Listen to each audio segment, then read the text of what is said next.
Hi everybody, welcome to Dulcimerica. My name is Futch. Thanks for joining me for Far-Flung February. That's right, we're going to be taking a little journey to the far-flung corners of the earth for 4 tunes, starting very easy and kind of getting a little harder as we move through the month. We're going to kick things off with a great Korean folk song called Arirang. It's popular in North and South Korea, and it is very easy to play. Now, I kicked off with probably not the fastest tempo I've heard it played at, but a very quick tempo. It's a very simple tune, and for this we will be in DAA tuning. That's 1-5-5 tuning. That goes for any kind of key, any kind of notes we want to kind of get into the picture.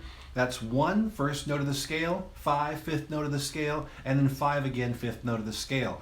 So for us to be in the home key of D, the first note of the scale is D, fifth note of the scale is A, and then fifth note of the scale again for our bass, middle, melody strings. This is a traditional mountain dulcimer tuning, how many of us started playing the mountain dulcimer with the melody and the middle string tuned the same. And then we've got the bass string here, which means our chord shapes are different, but we don't have to worry about that because this is a drone melody piece, which means we're simply going to be playing the melody on the melody string and allowing the other 2 strings to drone on like the drone of a bagpipe. Very much a traditional way of playing the mountain dulcimer. Alright, so let's go ahead and take a look at the piece. You can download the music right down here from my Patreon open house. Download the music and then bookmark that site, and when you are done with this episode, go on back to the site and follow the open house tag just underneath this tablature. That'll take you to over 600 posts with more free downloads of sheet music, downloads from albums and things of that nature. Go ahead and explore that. There's a lot of free stuff, and if you think you might enjoy becoming a patron, it's only $5 a month or $50.40 for the year. With a 16% discount, 2 months free. That gets you unlimited access to all my books, CDs, tablature, and full-length video workshops and performances. There are literally 2 or 3 terabytes of information all in the vault, and I do new stuff every single week. You also get in free to all my online workshops, so do think about becoming a patron and scarfing up some more free goodies. Here we go.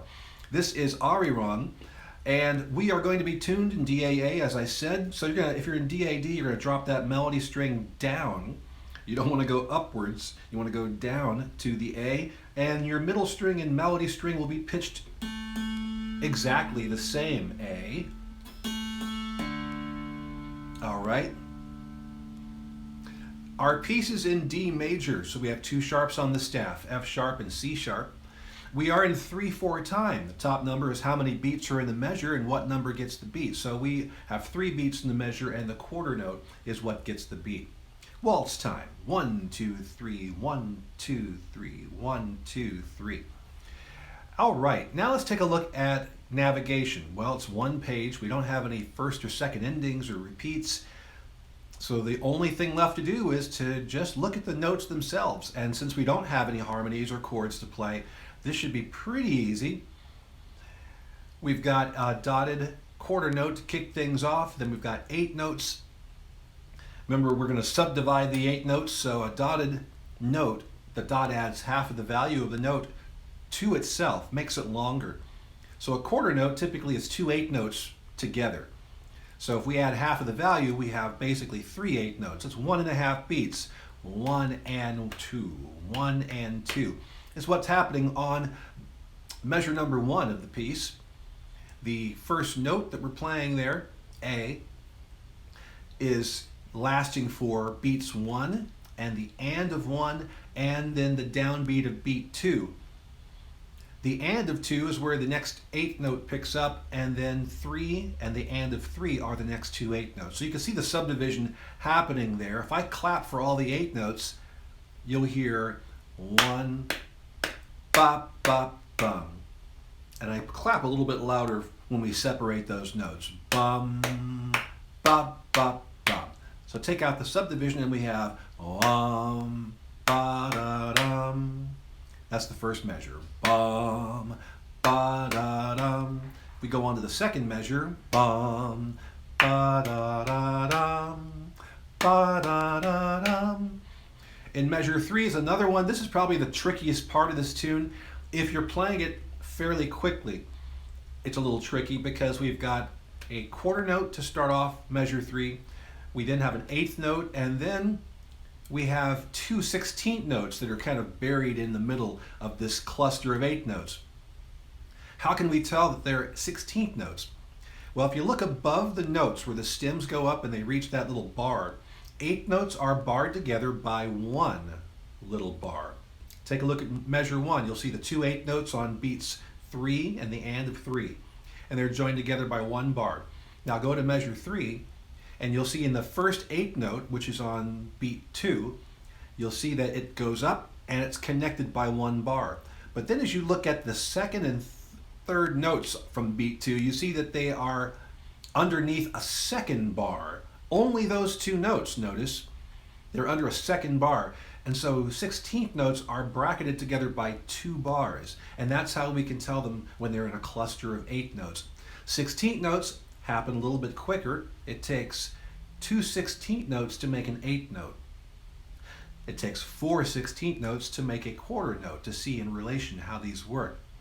So now we're going to use the 16th notes as a subdivider to move through measure 3. So once again, 4 16th notes are going to be inside of that quarter note, and then 2 16th notes inside of the 8th note, and then 1 16th note for each of those 2 16th notes hanging out. And then we've got 2 more 8th notes. So here's how the subdivision will sound. I'll clap louder as I move to a new note event.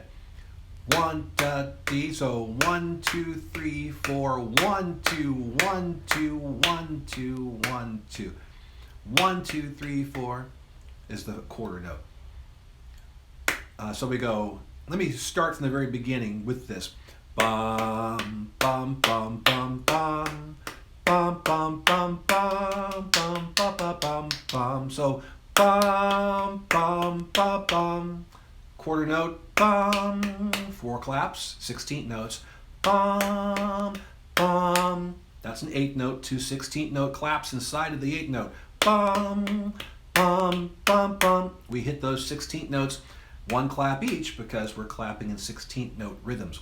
Bum, bum, ba, ba, bum, bum. 2 claps for each 8th note. Again, 2 16th notes inside every 8th note. Measure 3 again. Bum, bum, ba, ba, bum, bum, bum. Bum, ba, ba, bum, bum, bum.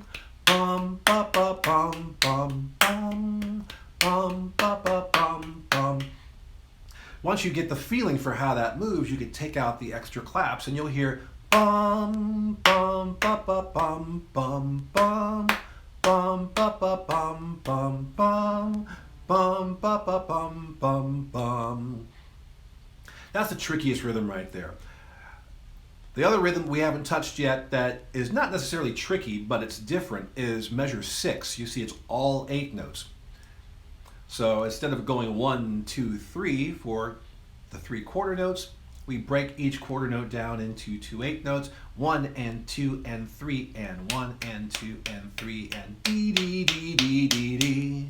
And there you've got how that rolls, measure 6. So let's go ahead and move very slowly through the piece. Sight reading everything else. We've got some whole notes, got some dotted half notes. Dotted half notes will get all 3 beats of the measure, like in measure 8, and also at the end of the piece, the last measure. All right, here we go. I'll give us one measure in. 1, 2, 3.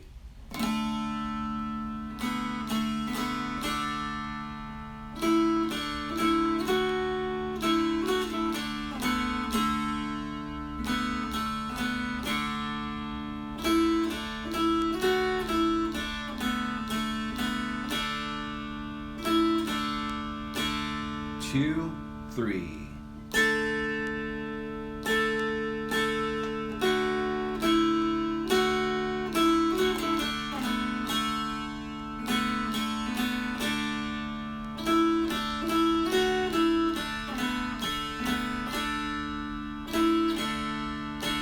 Going around again.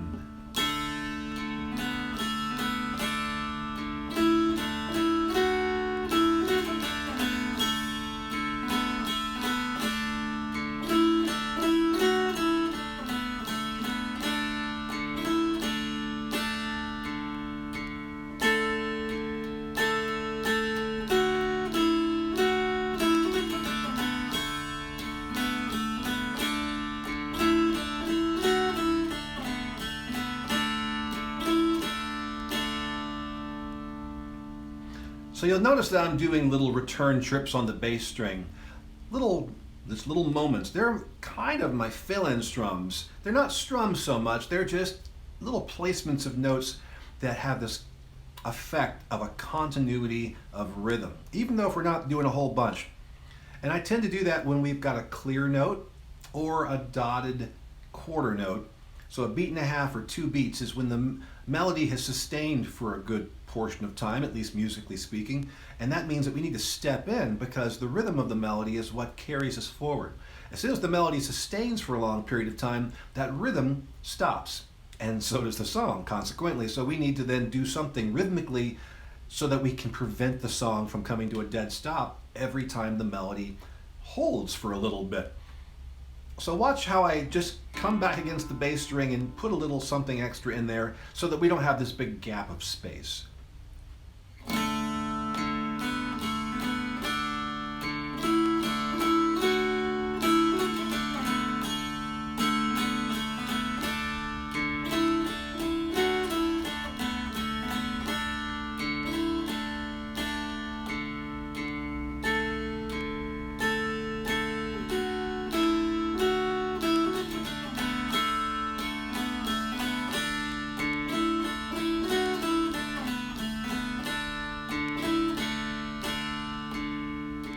Sometimes if I have enough time, I can hit the bass string twice. Nothing fancy at all, and I'm not really strumming it, I'm just plucking it a couple of times, picking it a couple of times, and that's all you need to sort of keep things moving along. That approach will vary depending on the tune, how active the melody is, the general feel of the piece. All of these things you'll take into consideration when you come up with your own ways of keeping a sort of perpetual motion going with the music. One more thing I wanted to point out here you might notice is when I get to that one very quick assembly of quarter note, 8th note, 16th note, measure 3, it's a repeating phrase that comes up in the piece. It comes up again in measure 11, and you'll notice that I'm going back and forth with my strum. Everything else is pretty much going out strum. Now generally my rule of thumb is to use the return trip, using alternating pick direction to go back and forth whenever I'm dealing with 8 notes. But this tune generally moves slow enough where I'm not really concerned about trying to do out strums on the 8 notes. But the 16th notes, they do require this back and forth strum a bit, otherwise you're really going to be working too hard trying to do all of that with the out strum.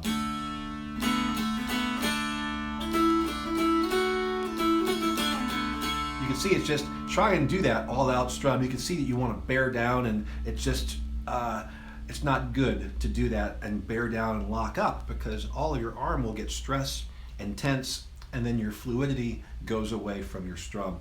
So use that return trip.